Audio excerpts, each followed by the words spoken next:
राज्यसभा चुनाव का रण, तेज हुई सियासत।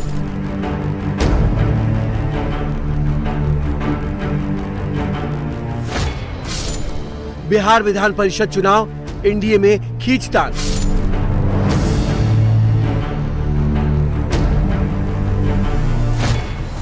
कुशवाहा के बेटे को मिलेगा मौका या मंत्री का पद कुर्बान।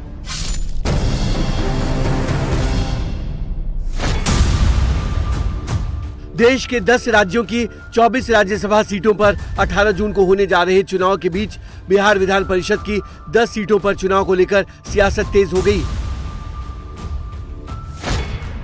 बिहार विधान परिषद की जिन 10 सीटों पर चुनाव होना है, उनमें 9 सीटों पर द्विवार्षिक चुनाव और 1 सीट पर उपचुनाव होना है।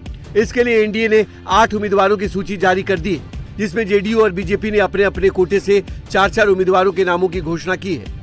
वहीं 1 सीट पर चिराग पासवान की पार्टी एलजेपी ने अशरफ अंसारी को मैदान में उतारकर सियासी तपिश बढ़ा दी है। चिराग के फैसले के बाद आरएलएम के नेता उपेंद्र कुशवाहा के बेटे दीपक प्रकाश के मंत्री पद पर खतरा मंडराने लगा है। सबसे पहले ये समझिए कि विधान परिषद चुनाव में मौका नहीं मिलने के कारण उपेंद्र कुशवाहा के बेटे की कुर्सी क्यों खतरे में है। उपेंद्र कुशवाहा के बेटे दीपक प्रकाश बिहार सरकार में पंचायती राज्य मंत्री हैं। अगर मंत्री बनने के 6 महीने के अंदर वो विधानसभा या विधान परिषद के सदस्य नहीं बन पाए तो उन्हें मंत्री पद से इस्तीफा देना पड़ेगा। सामान्य प्रक्रिया है, तो चुनाव तो हो ही रहा है एमएलसी का। लेकिन दीपक प्रकाश के सवाल तो अभी क्यों परेशानी और हड़बड़ी में आप लोग इंतजार कीजिए, परसों नॉमिनेशन होना है ना, नामांकन तो परसों है ना, अंतिम दिन। इंतजार कीजिए, बता तो रहे हैं कि परसों नामांकन होना है और आज नामांकन समाप्त नहीं हो रहा है, इसलिए आपके सवाल के जवाब के लिए इंतजार कीजिए। जो गणित है वो नहीं पूरा बना।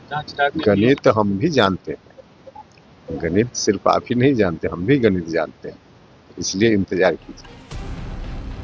उपेंद्र कुशवाहा आखिरी वक्त तक के इंतजार में है, तो महागठबंधन ने अभी तक अपने पत्ते नहीं खोले, जिसके कारण सियासी कयासों का बाजार गर्म है। सूत्रों के मुताबिक एनडीए 11 विधायकों को तोड़ने के ऑपरेशन में लगी है।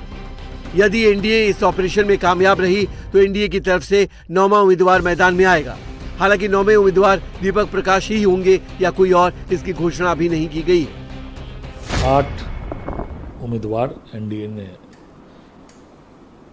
सूची जारी की है। 8 उम्मीदवारों की 4 भारतीय जनता पार्टी के उम्मीदवार हैं, जिसमें पवन सिंह जी भारतीय जनता पार्टी के वरिष्ठ नेता, प्रदेश कार्य समिति सदस्य हैं और सिंगर हैं, बड़े सिंगर हैं।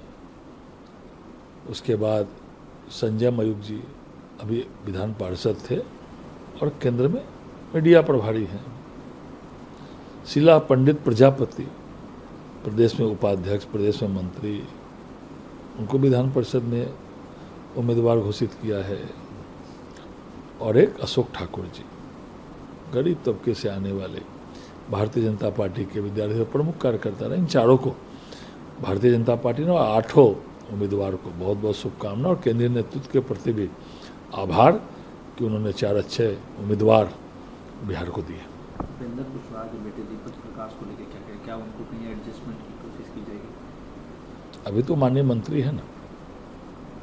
नहीं, उनसे बात करिए, उपेंद्र कुशवाहा जी से बात करिए, जो उनके राष्ट्रीय अध्यक्ष हैं। उनके प्रदेश अध्यक्ष आलोक बाबू से बात कीजिए, उनके सभी। बिहार में विधान परिषद के चुनाव को लेकर एनडीए में खींचतान है, तो झारखंड में राज्यसभा चुनाव को लेकर महागठबंधन में तनाव देखा जा रहा है। झारखंड में राज्यसभा की 2 सीटों के लिए चुनाव होना है। ये सीटें झारखंड के पूर्व मुख्यमंत्री शिबू सोरेन के निधन और बीजेपी के दीपक प्रकाश का कार्यकाल खत्म होने से खाली हुई है। इन दोनों सीटों में से 1 सीट के लिए कांग्रेस ने प्रणब झा को अपना उम्मीदवार बनाया है, तो वहीं 1 सीट पर झारखंड मुक्ति मोर्चा का कैंडिडेट आसानी से जीत सकता है। लेकिन दूसरी सीट पर कांग्रेस को महागठबंधन के सभी सहयोगियों का वोट चाहिए होगा। झारखंड विधानसभा के गणित की बात करें तो विधानसभा में कुल 81 सीट है, जिसमें सत्ताधारी महागठबंधन के पास 56 विधायक हैं, तो एनडीए के पास 24 विधायक हैं। वहीं एक जेएलकेएम के जयराम महतो एमएलए हैं। इन समीकरणों के बीच झारखंड में राज्यसभा की 2 सीटों के लिए चुनाव बड़ा दिलचस्प हो गया है। 34 सीटों वाली जेएम के पास अपने कैंडिडेट जिताने के लिए जरूरी 28 वोटों के बाद 6 सरप्लस वोट बच रहे हैं। तो कांग्रेस के पास 16 विधायक हैं। यदि जेएमएम अपने 6 अतिरिक्त वोट कांग्रेस को ट्रांसफर कर देती है और आरजेडी के 4 विधायक और सीपीआई-एमएल के 2 विधायक यदि कांग्रेस के पक्ष में मतदान करते हैं तो कांग्रेस का कुल आंकड़ा 28 यानी बिल्कुल जादुई आंकड़े तक पहुंच जाएगा। लेकिन कहा जा रहा है कि कांग्रेस के प्रणव झा को कैंडिडेट बनाए जाने से जेएमएम नाराज है। शनिवार को हुई मीटिंग में जेएमएम ने वैद्यनाथ राम को अपना उम्मीदवार घोषित किया है। हम लोग बैठे थे, हमारे जिस प्रत्याशी की घोषणा हुई है बैजनाथ राम जी पर, और ये हमारे मंत्री भी रह चुके हैं पार्टी के, और साथ ही वो हमारे पार्टी के उपाध्यक्ष भी हैं और वरिष्ठ नेता हैं। तो और पलामू साइड से किसी का उस साइड से हमारा राज्यसभा में जाना मुझे नहीं लगता कि पहले भी हुआ होगा किसी भी पार्टी से। तो एक बड़ी पहल की है माननीय मुख्यमंत्री हेमंत सोरेन जी ने। बातचीत तो देखिए सीट को लेकर ही हुई है, दोनों अपना अपना पक्ष रख रहे हैं, दोनों अपनी बात कर रहे हैं। अब कांग्रेस ने अपनी प्रत्याशी की घोषणा कर दी, हमारी पार्टी ने भी कर दी। अब इसके आगे कोई बैठक होगी तो उसमें तय होगा कि दूसरी सीट पर क्या होगा। झारखंड में दूसरी सीट के लिए कांग्रेस को सहयोगियों के फैसले का इंतजार है, तो बीजेपी के पास एनडीए के 24 सीटों की ताकत है, लेकिन उसे भी 4 विधायकों के वोट की जरूरत होगी। ऐसे में बीजेपी नेता गौरव वल्लभ की एंट्री से सारा मामला पेचीदा हो गया है।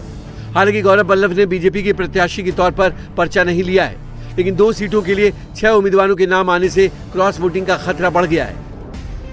इधर मध्य प्रदेश में भी राज्यसभा की 3 सीटों के लिए शह और मात का खेल जारी है। यहाँ राज्यसभा की 3 सीटों पर चुनाव होने हैं।